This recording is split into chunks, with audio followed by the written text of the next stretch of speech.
talk about, I would start with a little bit about my background. I worked in the traditional finance world for the last couple of years in a family office in Munich. And the first thing I want to talk about is the topic of diversification.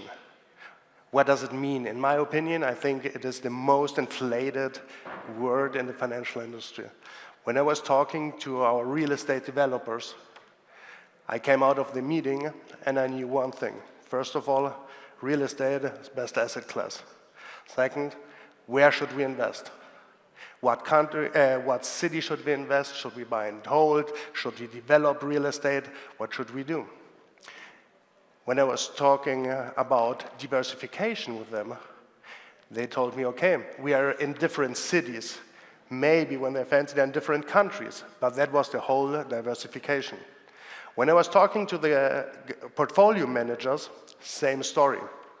Stocks or bonds are the best asset class.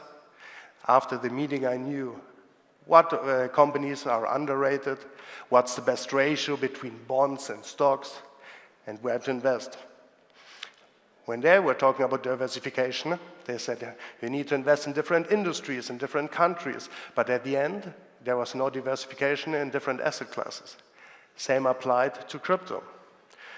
When I was talking to the guys in crypto, they said, okay, you need to diversify. You need to have altcoins, meme coins, AI coins, put some of your crypto into staking, but still, there was no diversification.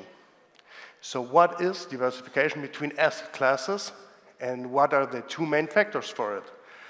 I think it's knowledge and access. Knowledge and openness to knowledge is super important. When we talk about digitalization, I work with companies and their process of putting things in the digital world was print it, sign it, and scan it. And a lot of companies are still working in that way. So it is knowledge to new things, and you really want to understand it and what the new knowledge is. Let me tell you a funny story. I was in a board meeting, and I wanted to pitch why clients should have an exposure to crypto. And I had good arguments, and I was talking with them, and at the end, they looked at me and they said, Andy, we understand, your arguments are good, but usually we go and talk to the company CEO. Can you arrange a meeting with the CEO of Bitcoin? I'm like, hold on, that's going to be a tough one. I can try, but not going to work that easy. So knowledge for new things and knowledge to advance in technology is sometimes hard. The other one is access. I think access is super important. From the audience, who could buy cryptos within 10 minutes? Who could buy stocks in 10 minutes? Who could buy a corporate bond in 10 minutes? If you didn't raise your hand, it is not because you do not understand that asset class. The knowledge for that asset class is easy. But having access to that asset class is the hard part. If you don't know where to look, if you don't know how to analyze it, if you don't know what to do with it, that is the hard part. So why is it important for the traditional finance world to give more access to everyone? Number one, every asset manager, money manager, wealth manager knows one thing. If we don't give access to clients, and they transfer 5% of their funds, the funds are gone. You don't manage them anymore. Why? Because people are, if they're not professional, emotions will take over. It's greed and it's fear. When they lose the money, it's gone anyway. When they make big profits, greed will kick in, they will keep making profits and not bring the money back to the fund, to the trust, or whatever. So access is super important. Why they need to push in? For me, it's a really interesting question, and I think it comes down not only that you lose clients if you don't give them access to the market. But we see it with big institutions, like let's say the Bitcoin ETF that came out. There's no reason, it is against the logic behind to put an ETF around Bitcoin. But why is it good for everyone? Because now everyone has easy access into the crypto world. And that will be a push forward, and that will help everyone. We will see it also with data. Most of the analysts I know, they need a lot of data to buy stocks.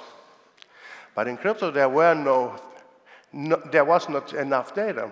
They love 3-year, 5-year, 10-year, 15-year averages to calculate everything. Now the data will enter the market, and it is here.